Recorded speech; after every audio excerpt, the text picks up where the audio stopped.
Welcome to Sustainability Now, an exploration of technologies and paradigms to shape a world that works. Designed for socially conscious entrepreneurs and individuals interested in responsible stewardship of the planet. Sustainability Now covers food, energy, housing, water, waste, health, economics, and consciousness. Welcome to your community, Sustainability Now, with your host, Mira Rubin. Welcome, everybody, to Sustainability Now, technologies and paradigms to shape a world that works. I'm your host, Mira Rubin, and I am so excited to introduce you to filmmaker John Michael Parkan. John Michael recently released his first feature-length documentary film. It's called At War with the Dinosaurs, and it is a deeply compelling case for a shift in our whole energy paradigm to hydrogen fuel cells. And that's instead of battery-powered vehicles. And I have to tell you, John Michael, after we had occasion to screen your film in one of our Sustainability Now movie nights, and after seeing this film, I was so angry. I was so angry. And the reason was because we have known about hydrogen fuel for, I think you said 1890 something is when the first fuel cell was designed or something crazy. Yeah, it was 1838. Oh my, and imagine what we could have prevented on this planet if we had adopted this hydrogen fuel cell technology, and people don't even know about it. So before I keep ranting, I just want to say thank you so much for being here. I'm really excited to have you and to spread the word. Thank you for having me. Thank you for spreading the word. Well, you've really become an evangelist for hydrogen fuel, yeah? Yeah, very much so. Give us, I think that so many people don't have any idea about it, and also still have the idea that it's explosive because of the Hindenburg. So let's get rid of that in the very beginning. Well, I am proud to say that the safety section in our documentary, which explains all of this, survived all of the editors from the very first cut, which is pretty fantastic. And, basically what it does is it explains that, yes, hydrogen is flammable. It has a wider dynamic flammable range from the lowest temperature to the highest temperature than gasoline, but it is far safer than gasoline because of the fact of how they store the hydrogen, how they've been, how they have this sort of body of experience that they've built over 60 years. And believe it or not, the people that know the most about hydrogen are the oil companies, because they've been using it to clean up gasoline for a really long time. It's a main component in scrubbing gasoline of sulfur and other impurities and things like that. And so it's they build the hydrogen production plant as close as they can to the refinery so that they just have to pipe it across the road or, next door. And so, they're doing this on an industrial scale that is, you don't know about. People in California have no idea that there are two plants, just down the road from them that are producing 200,000 and 240,000 kilograms of hydrogen per day just to clean up oil, just for the oil refining. And all of this is running through pipelines underneath swimming pools in LA. I think there's somewhere around 20 or 30 miles of pipelines in LA alone that are just sort of firing, hydrogen, everywhere. And so this can be done. And this is being done. And we've known how to use it. So all the horror stories about, embrittlement where the metal falls apart or what happened with the Hindenburg. I mean, when you want to paint your dirigible with rocket fuel, thank you. Something is going to happen to it, right? People forget that it actually made the transatlantic crossing. It made it all the way to New Jersey. Why did they paint it with rocket fuel? That's what burned, but why did that happen? Well, Sandy Thomas in the documentary does a much better job of explaining this than I do. But essentially, what it had in it is it had, I guess, little bits of like aluminum and metal that reflected sunlight, and it was also a doping agent that sort of sealed the canvas or the material that they made the dirigible out of. But they were warned. They landed in an electrical storm in New Jersey, and that's what they think, ignited the skin of the ship. It's really important to understand, though, the hydrogen disappeared within seconds, in less than a minute. So what you see burning is everything else. So there's another great guy in our documentary from PowerTech in Canada, and this is the company that really tests all of the tanks that the auto companies use, and sort of all the materials that go into handling hydrogen. And they described it as the tanks are so reinforced they can't be penetrated by a normal bullet. So you can fire a regular bullet against it. You have to use armor piercing. In a lot of cases, you have to hit that tank multiple times in the same place because it's a carbon wrap fiber. So you can pressurize these tanks, and this is what this company does. It's really fascinating. Is they'll pressurize a tank. So the tank is rated at 2.5 times the pressure. So if the tank can take 10,000 psi, it's rated at about 22,000 psi, right? And they'll take this and they'll put this in a huge press that'll just try and crush the tank. And the press has these big metal arms that are, connected. A lot of them are like bolted to this wall, a concrete wall. And when we went there, the concrete wall was cracked because when they tried to crush the tank didn't explode, but the wall cracked because the concrete could not take the pressure. Wow. From the arms coming down to try and crush the tank. So, you'll see in the doc, they drop these things from 100 feet and they light them on fire. There's a lot of famous, University of Miami did a really famous one where they took a car and they put a hydrogen tank in it. They can't rupture the thing normally. So, they had to create a fake rupture in the tank, right? Where they essentially release the hydrogen, they lit the thing on fire. I think in less than a minute, the hydrogen just escapes. You can put your hand right next to the flame and not get burnt. You have to put your hand in the actual flame itself because there's no radiant heat when you burn hydrogen. Wow. And so the tank released it, and the fire, essentially burned itself out. They did the same thing with the gasoline tank, and I think the image shows the car was burned halfway down, and they just said, okay, experiment over. We've proven the fact that a petroleum tank is gonna potentially ignite the car and burn until there's nothing left to burn. So it's really safe. Honestly, a lot of people say the place you want to be, it is, in an accident inside the tank. And one of the Honda executives tells a really compelling story. Ed Cohen from Honda tells a really compelling story. I'll save that for the doc, so you should watch it. But it's amazing what happens when one of these vehicles gets hit by a car, by a big 18-wheeler. So it seems to me that hydrogen is kind of one of the most out in the public best kept secrets, because you're dropping names of big car manufacturers that have hydrogen cars, but very, very, very few people know that they even exist. Yeah. That's the big problem, is that nobody knows this exists. It's amazing. We surveyed about 200 people over 2 years in Northern and Southern California, and they just drive for a living. And 3 of them had heard of, hydrogen fuel cell vehicles. And there was at that point, I think between 75 and 8,500 on the roads of California driving around. And it's crazy. Two of the 3 knew it because they knew it through a friend.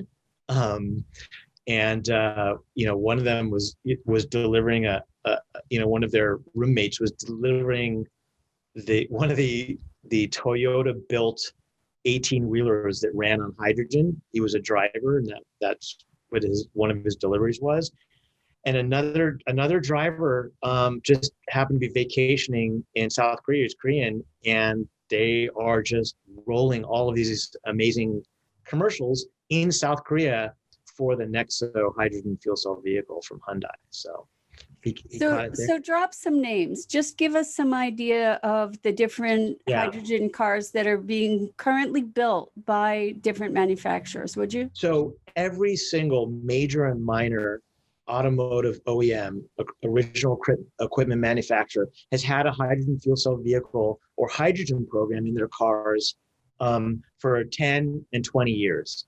And so, BMW, Daimler, Mercedes-Benz, Honda, Ford, Hyundai, of course, Toyota has had a huge program, and Volkswagen, Nissan, even Mazda is burning hydrogen in their rotary engine, and they're very excited to put the vehicles out on the road if there were stations there where their vehicles could fill up. And BMW was using liquid hydrogen in an internal combustion engine to drive their big heavy vehicles, and some of them were bi-fuel, where you could burn gasoline, and once that was done, you could burn hydrogen and switch back and forth. So all of the manufacturers, and now you hear, a lot of their subsidiaries like Opel, GM subsidiary, are all working on fuel cell vehicles because they know that this is the future.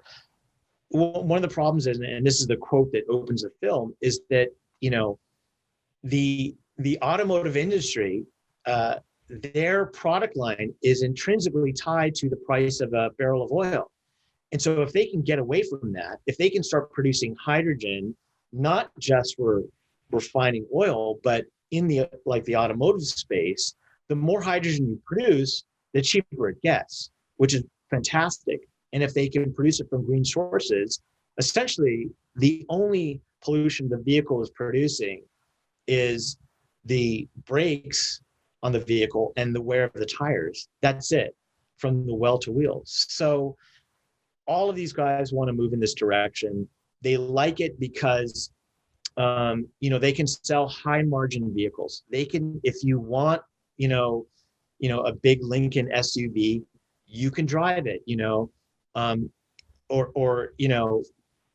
Nexo is honestly really popular right now. Hyundai only thought that they were going to produce about 1,500 of them last year. What is it called? They ended up producing the Hyundai Nexo, which is actually their second public generation of vehicles. But, Hyundai had a research program in a lab, and in no time started putting, these vehicles, I think based on the Tucson body, out on the road. And they, along with 9 other, car manufacturers in 2008, drove them from Portland, Maine, all the way down to the Science Center in California, drove them right across the United States. And then the next year in 2009, which is where we followed them, from Chula Vista, California, all the way to Vancouver, there were 8 automotive OEMs that just drove their cars across, the states because they could, because the cars, were there. I want to ask you, you said we, you keep saying we in the movie. So who's the we that was doing? My executive producer, Shelley Tabor, and my producer, Steve Wilkie. And he just didn't produce it. He was a line producer as well. So he was on the ground with me, went through 9 countries in Europe with us. And it was a fantastic journey in that, you do a lot of research ahead of time, right? Because you want to find out if this is something that's real and can happen. And, the best way to sort of predict the future is look at what's happening today, right? To predict what's happening 15 and 20 years down the line. What's going on today? What's in the lab today? And so, we were trying to do as much due diligence as we possibly could. And, about 2 years into it, we almost threw in the towel. And about 4 years into it, yes, the doc was researched that long. We almost threw in the towel because there's a contingent of people that are absolutely convinced that this is hokum and this isn't real and this can't happen, and that the hydrogen engineers who we were mostly dealing with at the time were just pulling the wool over our eyes. And we really scratched our head and said, is that the truth? Do the physics pan out? Does this make sense? Are we somehow skipping over, avoiding, or ignoring, like, one of the laws of thermodynamics, that this, so this can't happen? So we quickly learned that sort of the wool was attempted to be pulled over our eyes, but it wasn't from the hydrogen folks. So hydrogen and fuel cells are scalable and sustainable, both. And they really, there's some, secret sauce, some secret weapons in there that hydrogen brings to the table that nothing else brings to the table. And really, one of the main ones is the fact that you can harness intermittent energy like wind, like solar, like tidal, and you can capture that at the time it's being produced, store it in a tank, and use it wherever you want, whenever you want, right? So production is unhinged or uncoupled from consumption. And that's really important. Huge. Nothing else does this like hydrogen, or at least we don't know of anything right now. Sunita Satyapal, who is the head of the hydrogen program at the DOE, who's really been, I think for well over 10 years, she's been, just had a steady hand guiding this thing through the DOE through a lot of ups and downs, because you'll find out in the doc, their financing was crippled for a little bit, but she's really sort of maintained just a steady forward movement on this. And we asked her, if it's not hydrogen coupled with fuel cells, what is it? What is the thing that gets us off fossil fuels? And there really isn't anything that we can see on the horizon that will do this. I mean, batteries have some issues. John Michael, let's go back and cover some fundamentals, because Sure. You and I we've talked, so I have more foundation than a lot of the people that are listening in why hydrogen. And I would just love it if you could give that basic foundation of what hydrogen brings to the table and why it's such a compelling future option. So it's the most abundant element in the universe. It's the third most abundant element on Earth. And it's coupled, with other things. It's coupled with hydrocarbons. Water is, made up of hydrogen as the predominant element. But the key to it is not only its abundance, but when you take a hydrogen molecule and you borrow that electron and you send that electron down a wire, that's electricity. And so what the fuel cell does is it's just a simple membrane that allows you to take hydrogen and steal that electron. So the hydrogen passes through the membrane, the electron goes down a wire, drives your vehicle or your house. And then what happens is the proton passes through on the other side, rejoins with an electron, and then couples with ambient air and forms water. So that's why there's water out the tailpipe. Well, and it's that. Wait. Water out of the tailpipe. The thing here is, not only are we not creating exhaust that is polluting, but Right. The byproduct is actually potable water, right? That's right. You can actually drink it. It's deionized from what I understand. So you don't want to, make that your main source of, of hydration. But yeah, you can actually drink it, and you'll see in the documentary somebody does. So in the short term, you can do it. But Right. Or if you're driving through the desert and you break down, there's a lot of water that's produced out of a hydrogen fuel cell vehicle. But yeah, it's funny. Some of the people that were against this, I don't want to say opponents, but some of the people that were against, hydrogen were saying, what about all that extra moisture, you're going to be creating with millions of vehicles driving around? And, our answer was, what happens when it rains? Well, the other thing is that people are talking about the next frontier is going to be water wars, that there's a shortage of water, Well, the beauty of this whole process, it's completely closed. So you're not sort of destroying if you're splitting water at the beginning to get your hydrogen, and then that hydrogen is rejoined on the other side. So an electrolyzer will split the water, the fuel cell rejoins the water, and it's the opposite process, right? And you have just as much water at the end of the process that you do at the beginning of the process. So it's closed in that sense. And then the other thing is that, and this is really another, and I haven't really talked about this at all, but this is really another benefit for hydrogen, at least with fuel cell vehicles. You're actually cleaning the air as you drive, because like in the Hyundai and in the Honda and then Toyota Mirai, there is a high performance air filter, and that air filter, because you want that air that's going to hit the hydrogen molecule to be as pure as possible, and you don't want it to damage the fuel cell. You want to maintain the life of the fuel cell, and so that air has to be pretty pure. And in places like California and South Korea, the air is pretty bad. There's a lot of particulate matter and other volatile organic compounds, things like that in the air, and so the high performance air filters clean the air. And that's one of the benefits. You actually clean the air as you drive, and the Hyundai Nexo will actually show you on the dash as you drive how much air you clean, per human. So we're actually maybe talking about the first positive impact vehicles. Yeah. Outside of the manufacturing part. There's no question. That's amazing. Yeah.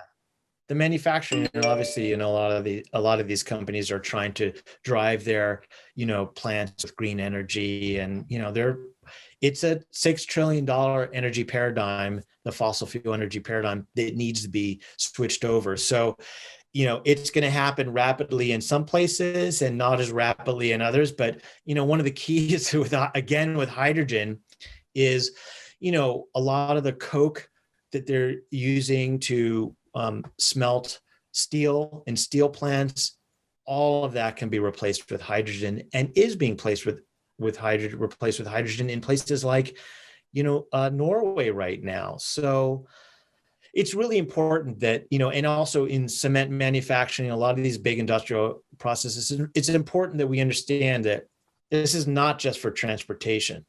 This is going to cover a whole lot of things, and we're going to become, as the Japanese say, a hydrogen society, as we say, a hydrogen economy. Instead of a fossil fuel economy. What if fossil fuel and we can do this rapidly. I'm firmly convinced if we really set our minds to it, and when I say we, I mean the United States should really be the driver of this. I mean, California sort of, proved this could be done. And if we set our mind to it and just committed the resources that are necessary, I think, honestly, 80 to maybe 85, 90% of this could be done by 2030, which is what we want to do to avoid, a lot of the ravages of climate change, which we see a lot of these tipping points happening. Everybody thinks there's going to be one big tipping point. No, there are multiple tipping points along the way, and that's all happening now. So Michael, you're teasing everybody with the documentary. I want to make sure that people have a place to find it, because I want you to finish listening to our interview, and then after that you can go see the movie. But how do they go find the movie? So it's available on iTunes, Amazon Video, Google Play, and even Vimeo. So if you're in another country, Vimeo is Vimeo on demand is definitely a place to go. So you'll want to log into the Vimeo with an account, because it's there on demand. But yeah, you can watch it, you can rent it or buy it, and definitely please support us so we can continue making great videos and follow this movement. And it's called At War with the Dinosaurs. It's an amazing film. Amazing film. And it's hard to believe that it was your first documentary too. So I want to talk about the elephant in the room, which is electric cars. Yes. Yeah. Why do we all know about electric cars, and we know about charging stations, and we know about Tesla, but we don't know about hydrogen cars, and every manufacturer has them? Right.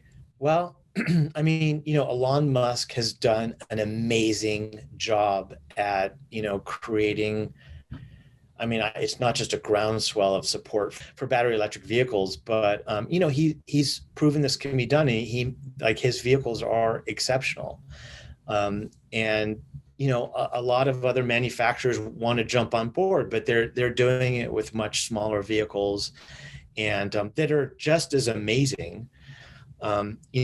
Making this documentary, I actually am New York based, but I had to fly out to LA for a long time to just sit with the editors. And, I did get a Chevy Volt, and I love that vehicle.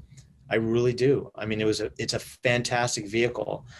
And up until that point, the best vehicle that I honestly had ever owned. And I think even though I have the Mirai now, which is just a paradigm shift. Which is Toyota's hydrogen fuel cell vehicle. Yeah, Toyota's hydrogen fuel cell vehicle. And I did get a Mirai because eventually, through this entire process, I wouldn't even drive the vehicle. I would get in the vehicle to film other people, if I was doing the camera work. But I would not drive them until the film was finished, because I didn't want to have any type of bias towards, electric vehicles. The one thing I did was had the hybrid Volt just to get around LA. But so back to battery electric vehicles. They are fantastic. No question about it. Elon Musk has done something that's amazing, really, and transformed an industry. And now everyone's going to get into this. But that is not the only electric vehicle option out there. And it's really important to understand that. And that the battery folks and the hydrogen folks, have to come together and just say, that there is going to be batteries and there are going to be hydrogen fuel cell vehicles, and they need each other, because you're not going to drive bigger vehicles with batteries. It's just not going to happen. I mean, today, the Tesla Model X is still, the base price is $80,000. And if you want to get, a nicer version of that, it's going to be $140,000. And that price really hasn't changed. And the Nexo Hyundai vehicle is like, 58 to 61. That's going to come down rapidly. And, you're talking about a 3 to 5 minute fill as compared to something that's going to charge for 7 to 9 hours. So let's elucidate that on that point. 3 to 5 minute fill. What are you talking about there? Okay, so filling a hydrogen fuel cell vehicle is much the same process as filling a fossil fuel vehicle. You pull up to a gas station, so it's centralized fueling in that sense. So you're not fueling at your home yet, but you use a pump exactly the same way until Shelley, the executive producer, actually filled the vehicle herself.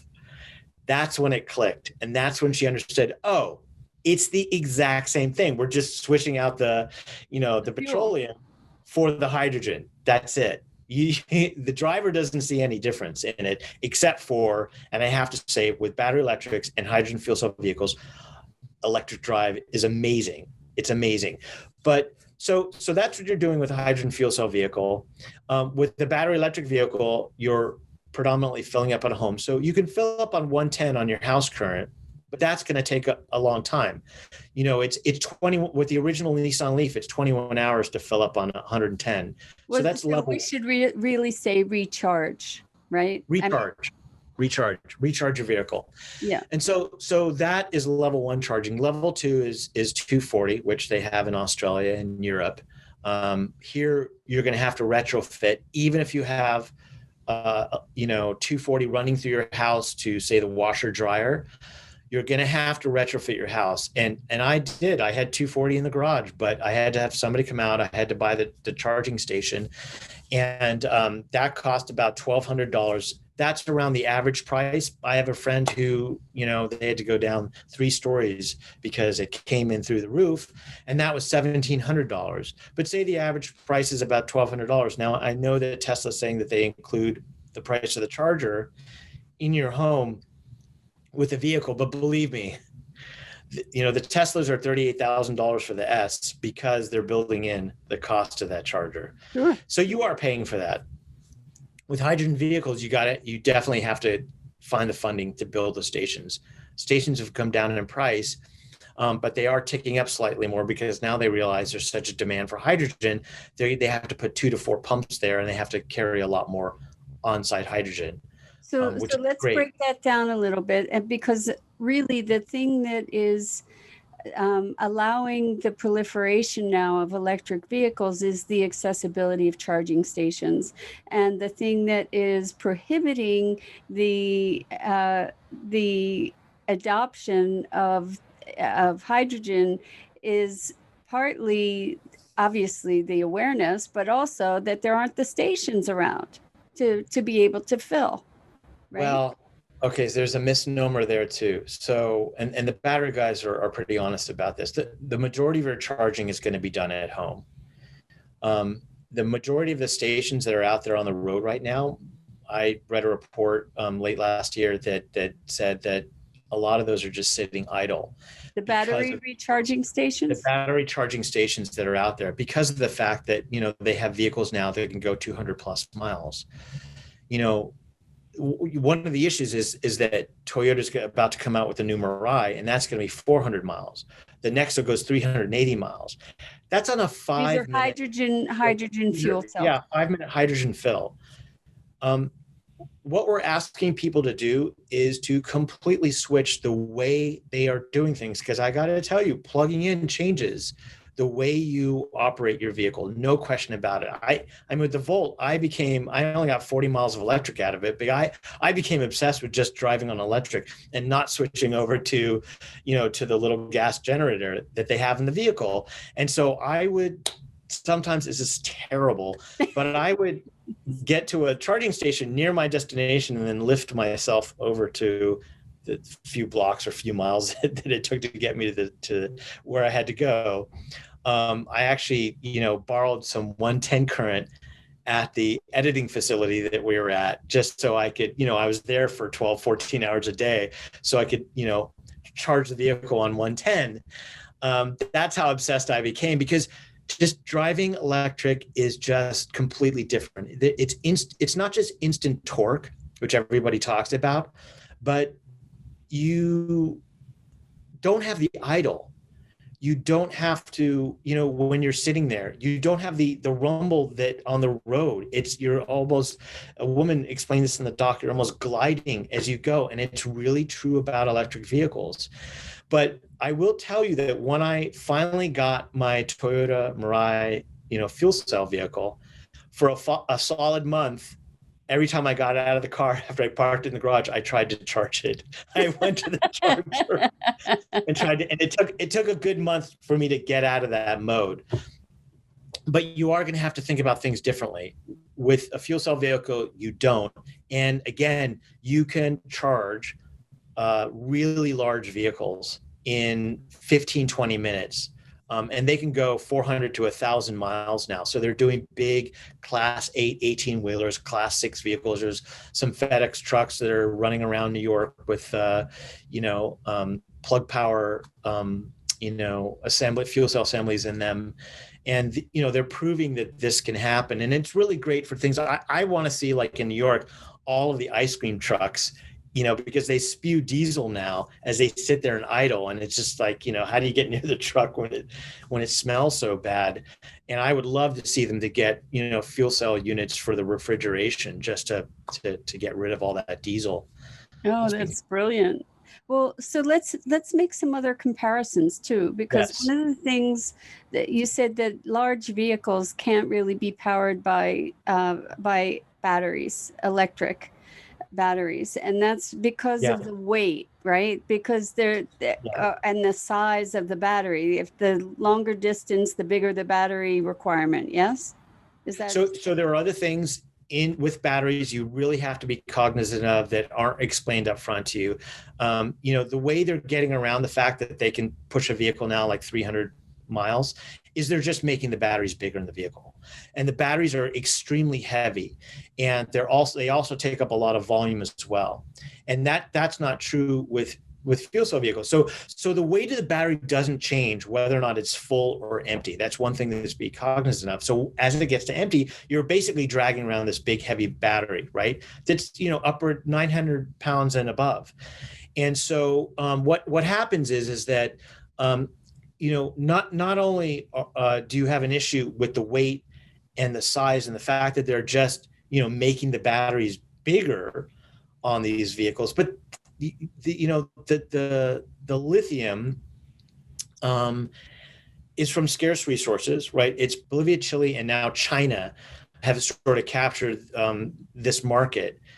And the president of Bolivia said, you're not going to come to our country. You're going to make the batteries here. You're not going to come to our country and rape it like you did with tin, which is what happened to them, which is understandable. But other things in the vehicles, other elements like cobalt, those prices are being driven up inside the vehicles. So you have to understand that. And those have gone up, 20, 30, 50% in some cases. Not to mention that we're destroying scarce resources and the planet is paying the price. That's right. With hydrogen, that's a whole different story. It is. So the majority of hydrogen right now is from fossil fuels. And what they're doing is they're taking natural gas. They're not burning it, but they're superheating it.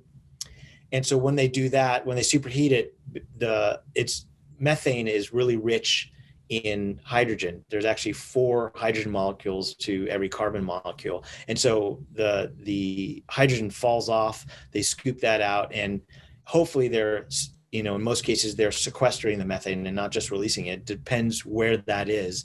In California, you can't just release it into the air.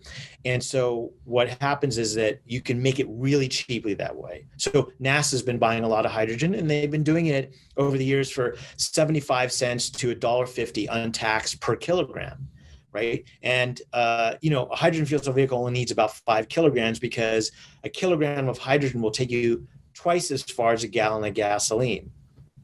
So that's also important to understand in terms of how they're pricing the hydrogen right now. But, the ideal scenario is to try and make as much hydrogen as you can from electrolyzer. Electrolyzer will split the water.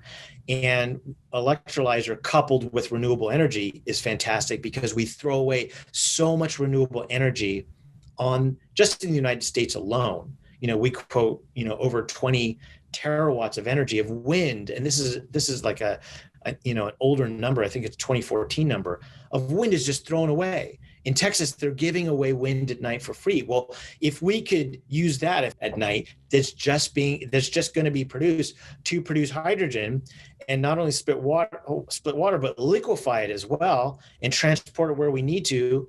I mean, that is those couplings are really beneficial. Gas.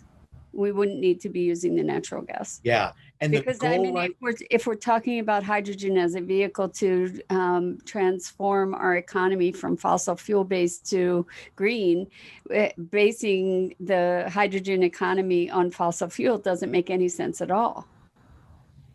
No, it doesn't. But I will say right now that when you get your hydrogen from a biogas, so gas that's automatic, that's naturally going to be produced, like when you flush your toilet, right? That's got to go somewhere. It's a sanitation plant, and they use bacteria to break that down, pull the methane off. And Orange County Sanitation District actually put 2 stations there because they were producing hydrogen off of the methane was being produced from about 2 million people flushing their toilets. And a conservative estimate there, just from that one plant, they could produce 10,000 kilograms a day of hydrogen. And that's a lot of cars per week. That's, you could easily fuel 2,500 cars a week just on one plant. There's 16,000 plants like that. Wow. Across the country, and even more landfills. And this when you were saying natural gas, I was hearing fracking. So I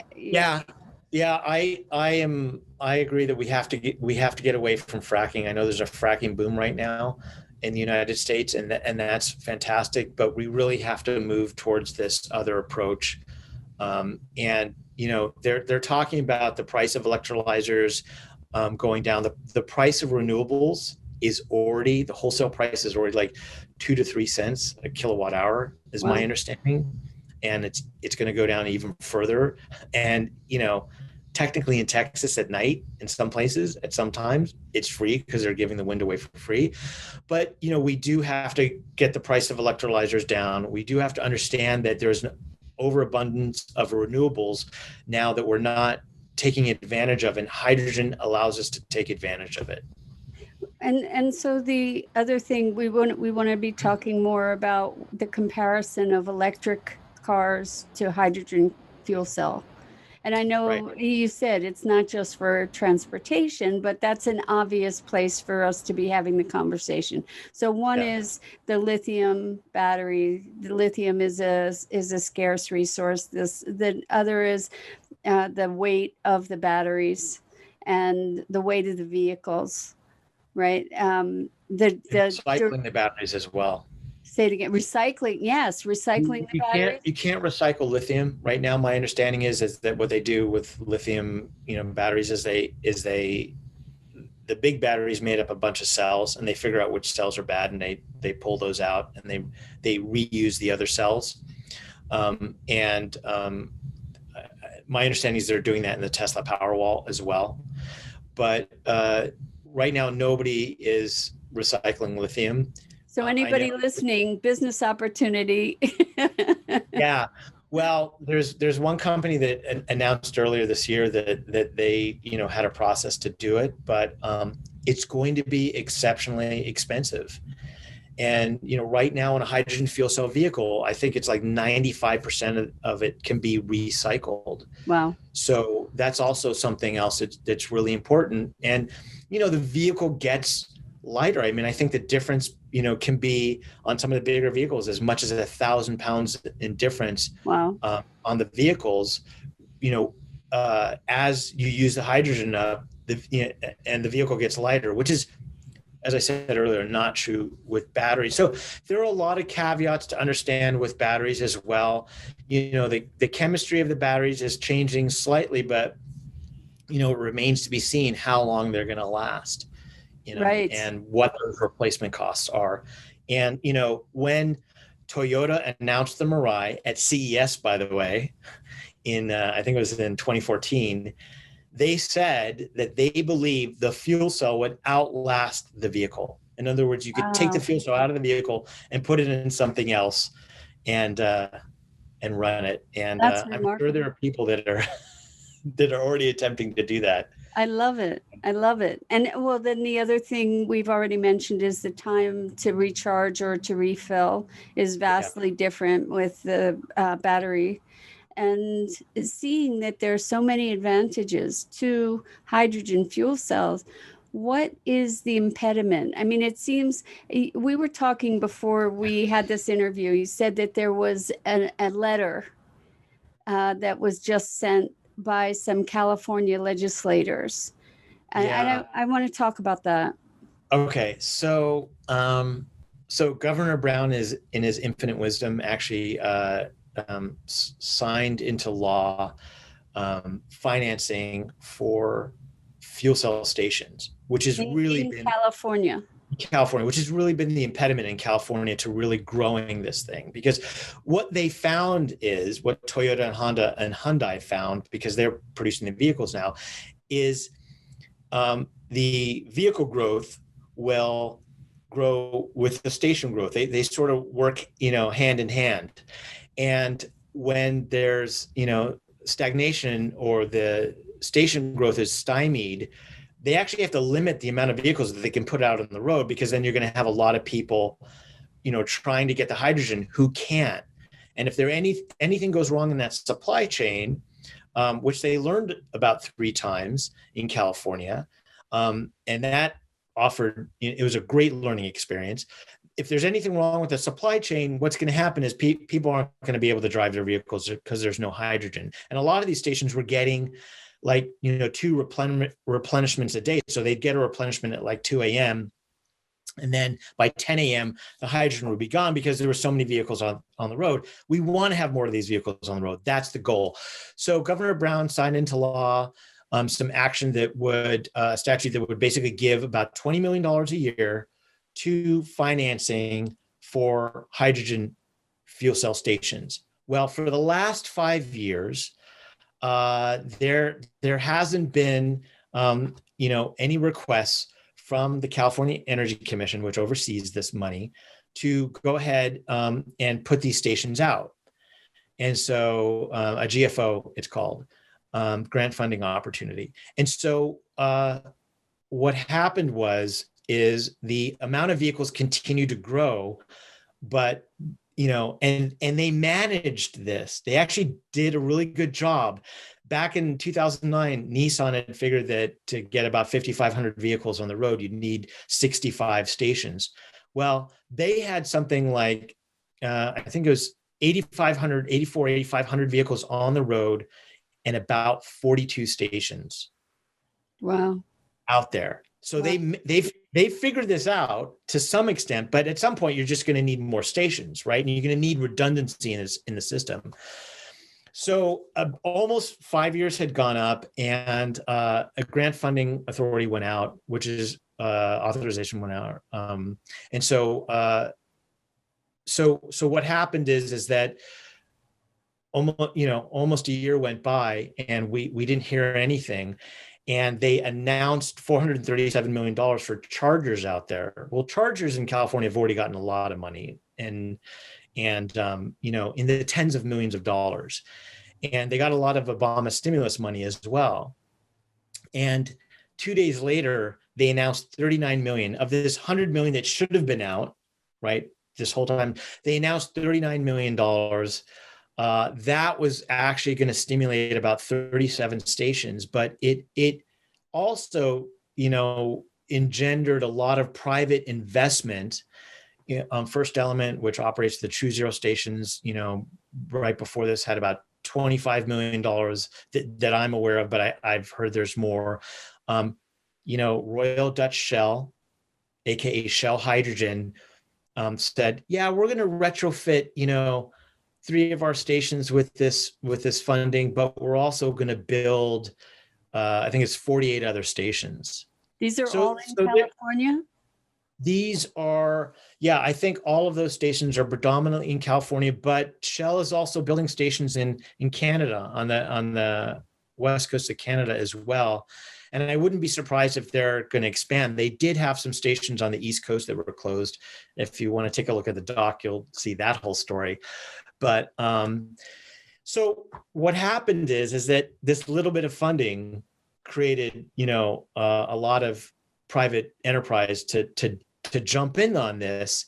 But honestly, there really seems to be a bias. I'm going to come out and say it. There is a huge bias that's happening at the California Energy Commission.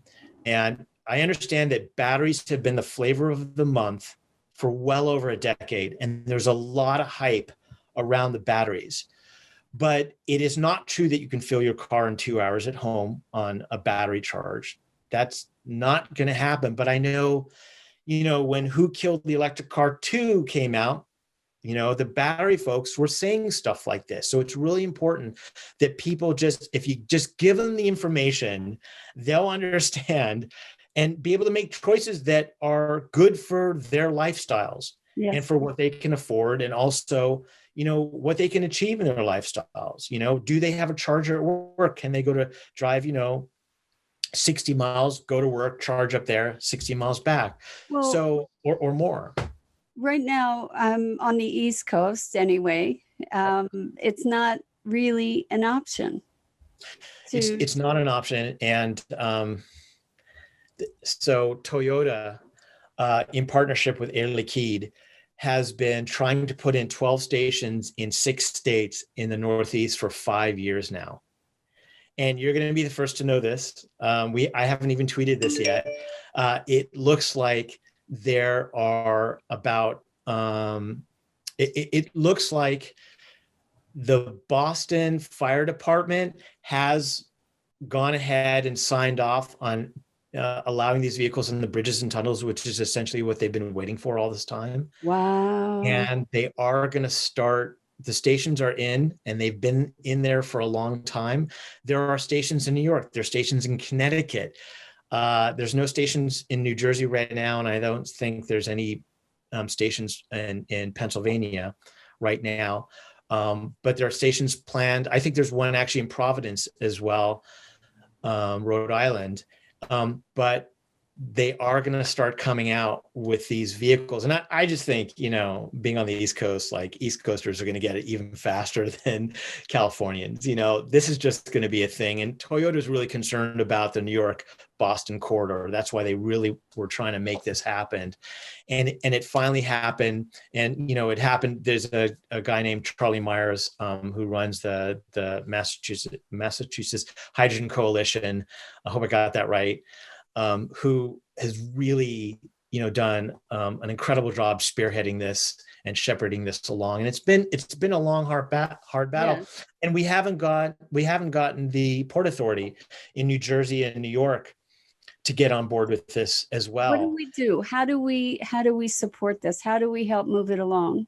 We need to educate people.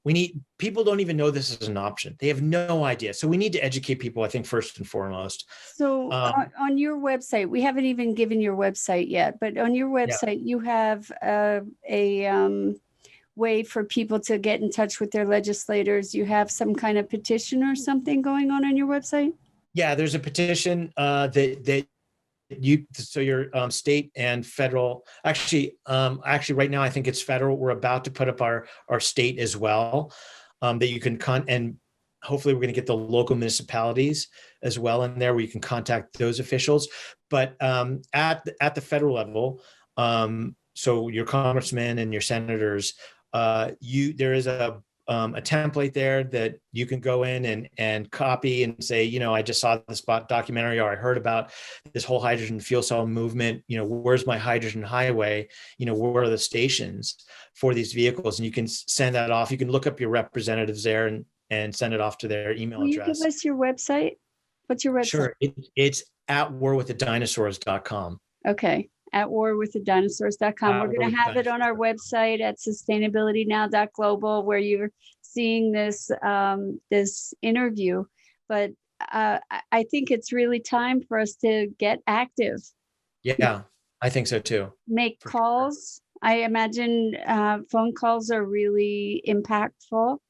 Yeah. We can call our local representatives, and we can grab the script sort of from your website, from these templates. Yeah. And also, grab the doc and take a look at sort of, we try and make it as well-rounded as possible. It really is. Yeah, we've been trying to, and especially before, it's a little harder now, but before COVID, we were trying to show the doc, especially at the university level. And we were stymied in some places at some Ivy League universities that I won't mention them. But yeah, from the folks that are sort of, running the climate change and the sustainability and forums there and organizations, there is intransigence that I don't want to say it's an epidemic, but it's definitely palpable. There's no question it's palpable. It's interesting. I think it behooves all of us to educate ourselves. What I see is that typically we cultivate beliefs, and then we look for things to validate our beliefs, and we don't entertain the things that challenge them. And I find that so unfortunate. And it really is beholden to us to be getting educated and expanding our awareness and entertaining new possibilities, for sure. And I could do a whole other interview with you, John Michael, about your path to making the movie. You said you had threats of your safety, and that it's just a remarkable journey that you've been on, and you've created such a powerful vehicle to communicate that to the public. And I for one am really grateful for that. And the other thing that you told me actually is that you're creating a cut version of the movie that we could potentially have access to take to legislators, for instance, or That's right. Yeah, we have a cut down version right now. We're trying to take a little bit more out of it to cut the time for state legislators. We have met with some, and it does make a difference.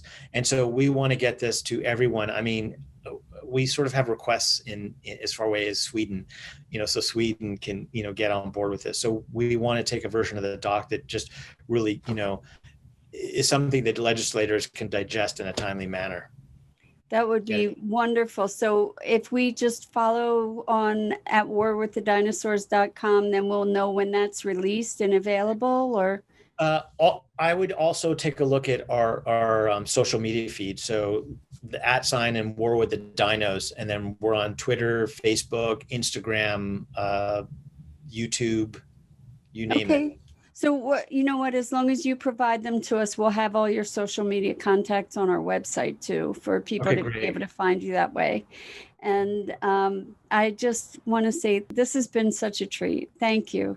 And thank you to everybody out there who's watching us and listening and carrying the torch. We all need to band together to make the difference in the world. And I think that wraps it up for today. I also want to thank Scott Billy, my co-founder and our producer. And until next time, live your best life, love the world around you, and together we can save the world. Thank you for listening to Sustainability Now. Visit sustainabilitynow.global to find resources related to today's program. While you're there, pledge your support by making a contribution to help us shape a world that works. And remember to subscribe, share, and follow us on social media.